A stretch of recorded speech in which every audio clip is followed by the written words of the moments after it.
Chapainawabganj polytechnic ইনস্টিটিউটের ছাত্র ভাইরা এবং আমাদের যে আন্তঃ কলেজ ক্রিকেট টুর্নামেন্ট অনুষ্ঠিত হচ্ছে তার যারা আয়োজক ছিলেন তাদের সাথে নিয়ে আমার রুমে আমরা বসেছিলাম।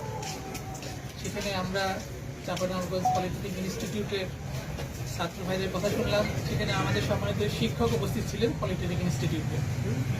সবাই মিলে আমাদের কাছে যেটা মনে হয়েছে যে আমাদের অভিযোগ যেটা এসছে যে আমাদের সম্মানিত শিক্ষক তিনি লাঞ্ছিত হয়েছে বা তাকে লাঞ্ছিত করার চেষ্টা করা হয়েছে। এটা কোনোভাবেই কাম্য নয়, এটা মেনে নেওয়াও যায় না।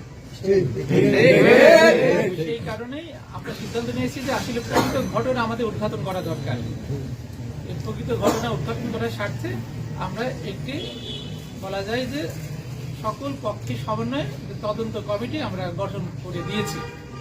এই কমিটিতে আহ্বায়ক হিসেবে থাকবেন আমাদের অতিরিক্ত জেলা ম্যাজিস্ট্রেট সাহেব, আর সদস্য হিসেবে থাকবেন আমাদের পুলিশ সুপার মহোদয়ের প্রতিনিধি, আমাদের পলিটেকনিক ইনস্টিটিউটের একজন সম্মানিত শিক্ষক, শাহ নিয়ামতুল্লাহ কলেজের একজন সম্মানিত শিক্ষক এবং বৈষম্য বিরোধী ছাত্র আন্দোলনের একজন ছাত্র প্রতিনিধি। ছাত্র প্রতিনিধি হিসেবে সম্ভবত আমাদের ইমতিয়াজ আহমেদ পারভেজ ভাই, ওনার নাম এসেছে। এই সদস্যদের সমন্বয়ে একটি তদন্ত কমিটি গঠন করা হয়েছে। এই কমিটি আগামী শনিবার থেকেই কাজ শুরু করবে। কালকে যেহেতু ছুটির দিন শুক্রবার, সেই জন্য আমরা কালকে তাদেরকে বিরক্ত করতে চাই নাই। এই কমিটি শনিবার থেকে কাজ শুরু করবে।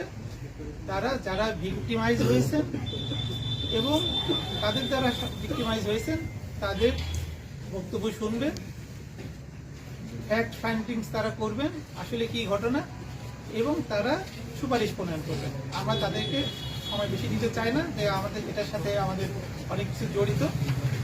সেই কারণে আমরা তাদেরকে আগামী 19 তারিখের মধ্যেই এই তদন্ত কমিটিকে রিপোর্ট দেওয়ার জন্য আমরা অনুরোধ করব। আমার বিশ্বাস এই তদন্ত কমিটি রিপোর্ট পাওয়ার পরে সেখানে শাস্তির যে সুপারিশ থাকবে কিংবা যেভাবে নিষ্পত্তি করার সুপারিশ থাকবে আমরা সেই অনুযায়ী আমরা ব্যবস্থা নেব। আমরা আসলে এই চাঁপাইনবাবগঞ্জেরই আপনারা সবাই সন্তান। আমরা আপনাদের এখানে সরকারি কর্মকর্তা কর্মচারী হিসেবে দায়িত্ব পালন করতে আসছি। আমাদের সবার উদ্দেশ্য যেন আমাদের চাঁপাইনবাবগঞ্জবাসী ভালো থাকে, একসাথে আমরা মিলেমিশে থাকবো, আমরা আইনের প্রতি শ্রদ্ধাশীল থাকবো, একসাথে আমরা কাজ করবো, এই আমাদের প্রত্যাশা। খেলাবদ্ধতা, খেলার সাথে আসলে আমাদের এটা কোনো যোগসূত্র আমরা স্থাপন করতে চাই না। খেলা গতিতে চলবে। খেলা ইনশাআল্লাহ আগামীকালকে ফাইনাল খেলা আছে, আমরা সবাই মিলে ফাইনাল খেলা করবো।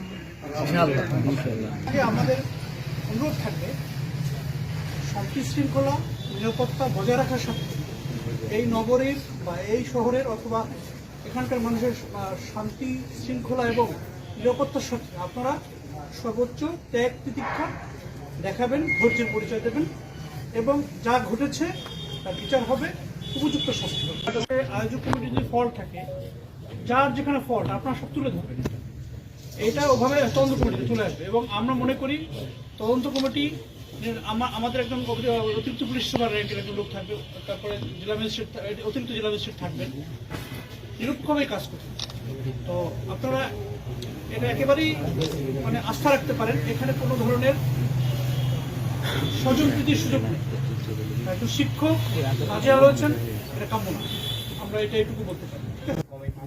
আজিজুর রহমান, পলিটেকনিকের আজিজুর রহমান স্যারের সাথে আমার কথা হয়েছিল। তো স্যারের সাথে যতটুকু কথা স্যারকে আমি বললাম যে স্যার এই যেহেতু ম্যাচে একটা বিশৃঙ্খলা হয়েছে, তো আপনারা সহ শাহনেমতুল্লাহ যে শিক্ষক, আমরা প্রথমে ফার্স্ট পর্যায়ে আমরা বসি, দেন আমরা একটা সিদ্ধান্ত নিই। এখান থেকে সিদ্ধান্ত নেওয়ার পর আমরা ছাত্রদের মাঝে সেই সিদ্ধান্তটা জানিয়ে দেব।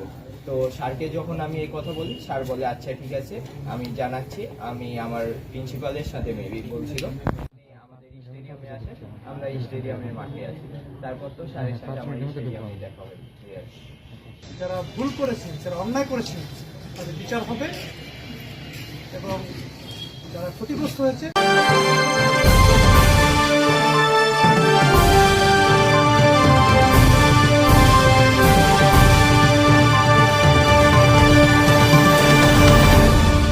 ETV বাংলা সবার কথা বলে।